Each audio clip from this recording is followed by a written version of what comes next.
मरहम की लालच में अपनी दुखती रग का पता लोगों को देना बेवकूफ़ी की आखिरी हद है।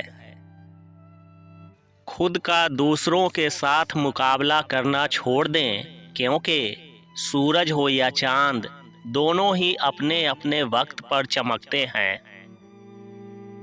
कुछ अजीब है ये दुनिया, यहाँ पर रिश्ते झूठ बोलने से नहीं, सच बोलने पर टूट जाते हैं।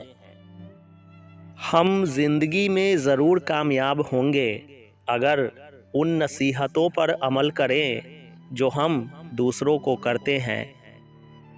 मोहब्बत हो जाना या मिल जाना अहम नहीं होता, बल्कि मोहब्बत को ज़िंदा रखना और इज़्ज़त देना अहम होता है।